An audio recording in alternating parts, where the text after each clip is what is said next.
So Diego, he's like a master of everything. He's a personal trainer, fitness instructor, author, winner of 2018 Best Blogger. So give it up for Diego once again.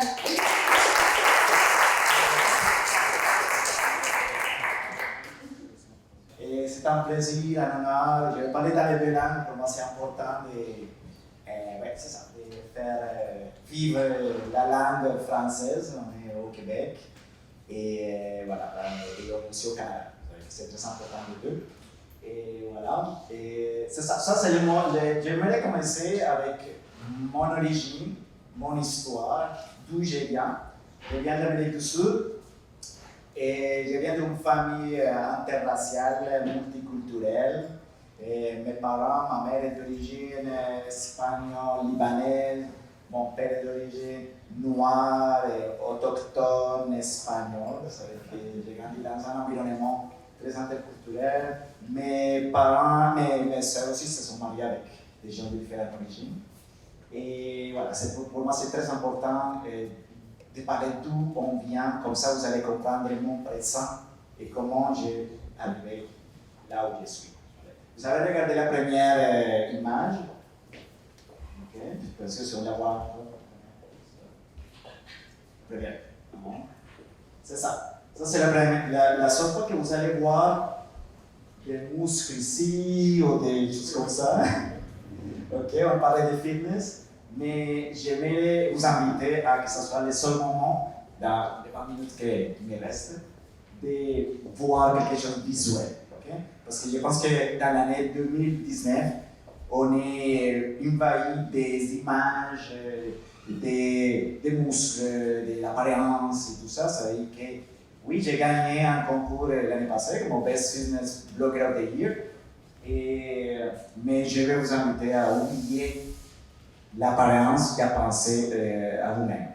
Okay? C'est que premièrement, quand j'étais invité, when I was invited, I'm going to switch. When I was invited here, I was very curious because I've been curious about the word influencer.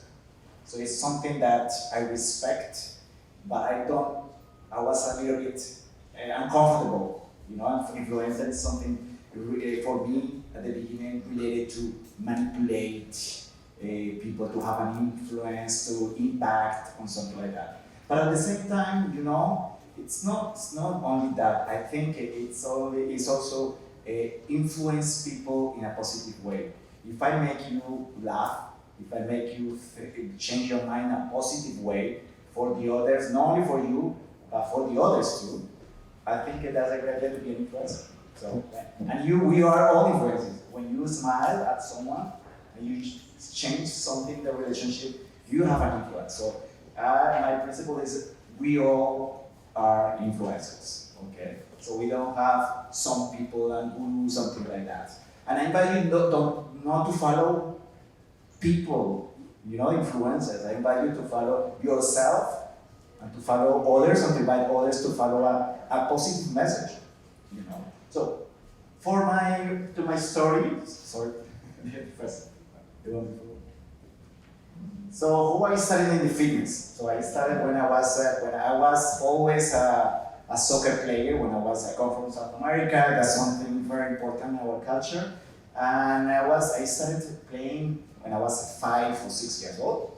But when I was a teenager, I had an accident. I had a lesion with my meniscus, and I could not continue playing soccer. That was a big thing for me. I had to go to a rehabilitation in order to really continue walking well and all that. So then I went to the gym, and that was when I started. I was like 14 years old, 15 years old. So I had to go to the gym. I didn't have no choice. I was very sportive, but I was very skinny. Skinny, very fast and all that, but very skinny. So I went to the gym the first time, and it was very hard. Everyone with big muscles, and I was nothing like that. I couldn't even leave a bar. So, and all these guys were laughing at me. That was very hard, and I stopped going to the gym. So I wait 2-3 days. I was thinking again and again. I said, okay, why continue being like that? Or so I just move forward. But to move forward, I need to go through all of that and to face these guys that mainly face my own fears.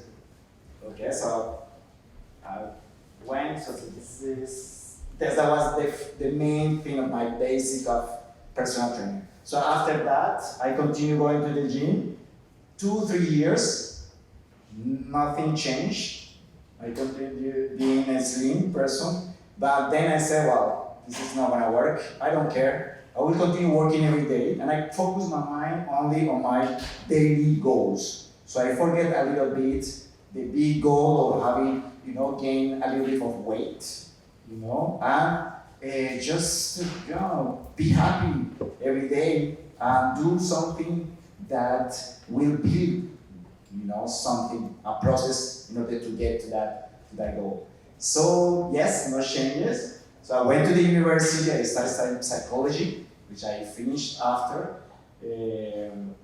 And then once I went out of the bathroom, and just before that, I had a lot of complex for my arms and my body. So I started using a lot of, very long, the chemise long, and very covering my body and all that.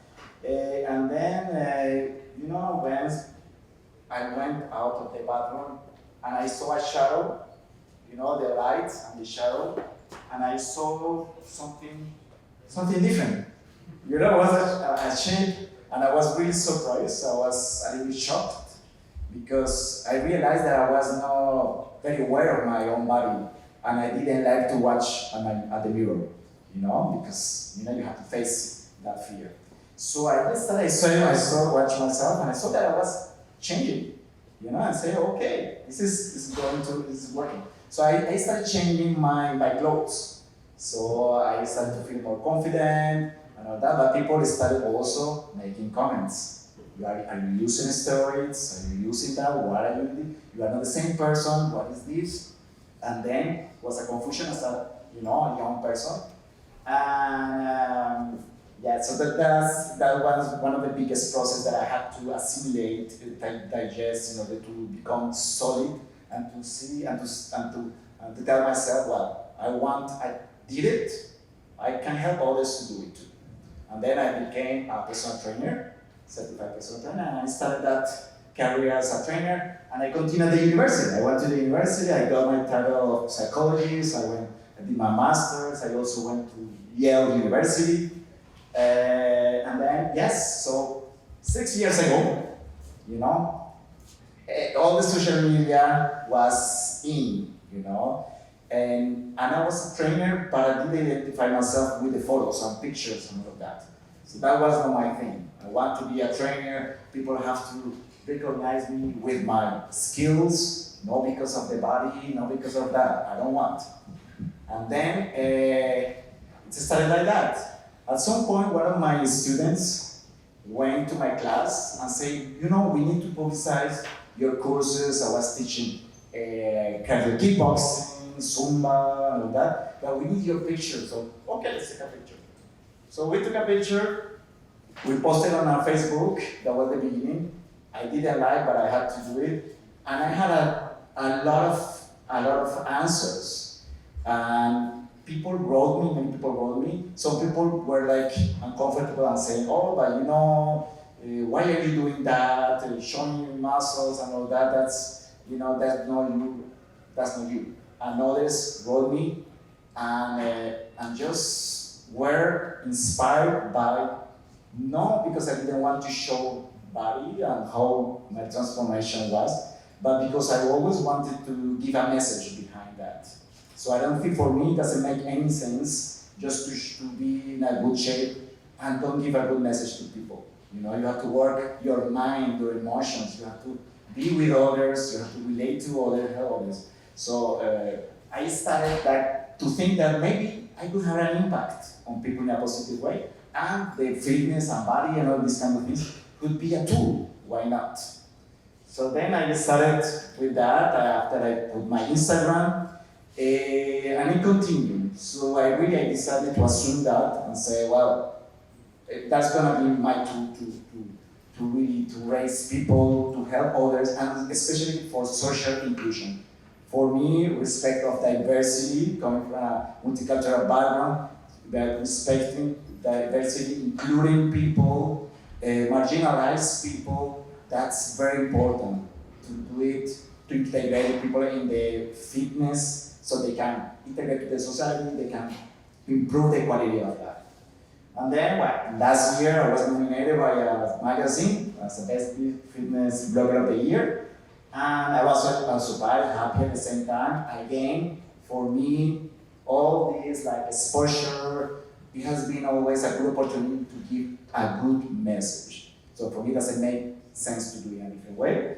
So people ask me, what do you think? Why do you gain that prize, that competition, which was like votes? People voted from all over the world, and I was competing with other people called influencers. That I don't like that much that word, but why? So for me, it was that I didn't want to show muscles. I didn't want to show only the physique.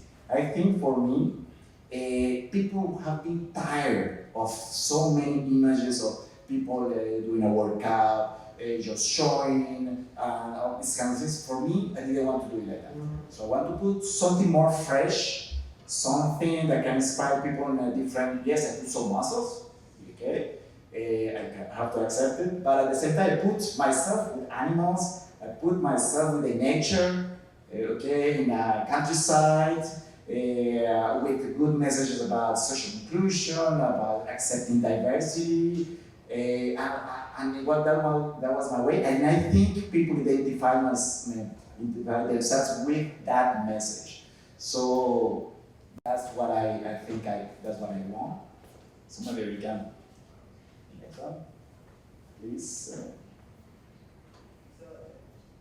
Okay, so the challenges, les défis.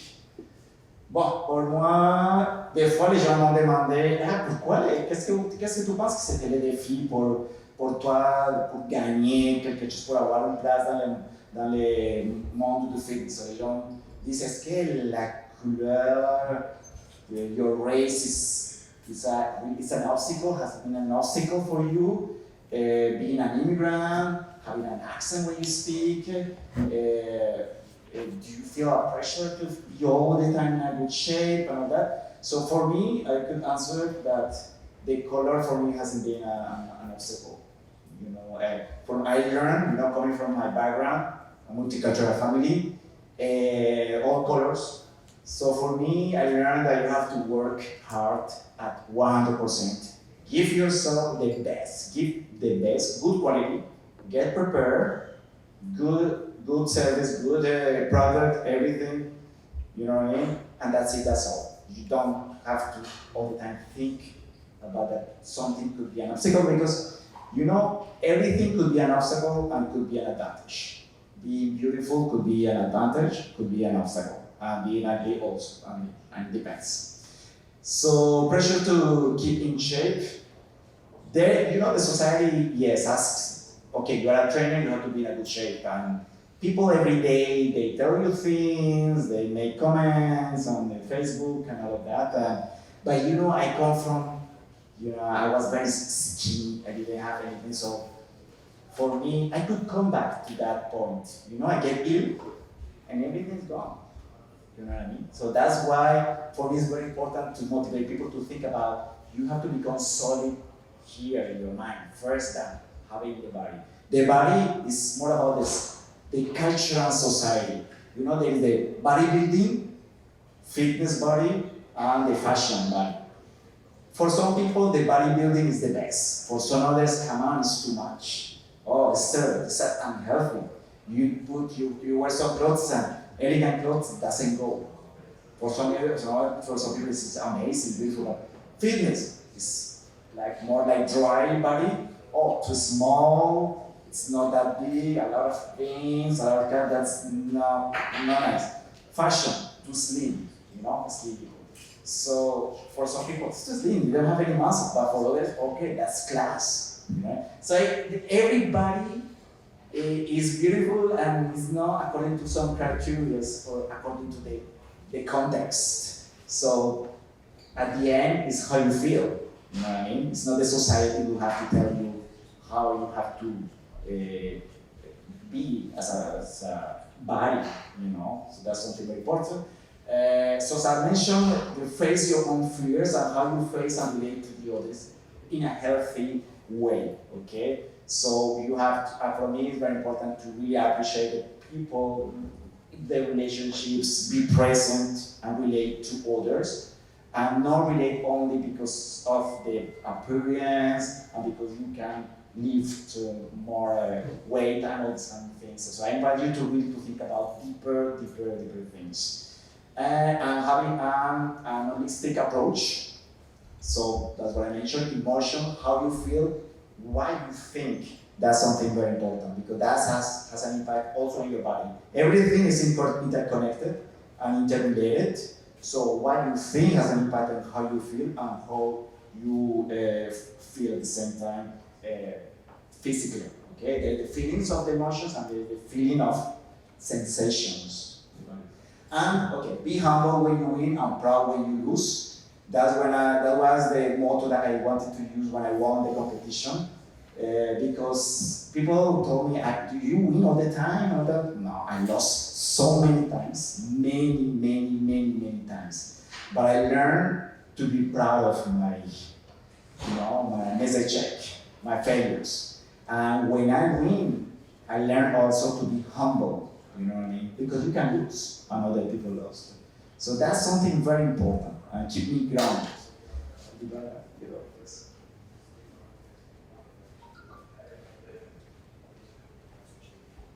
Yes, suggestions. Okay, just to finish suggestion.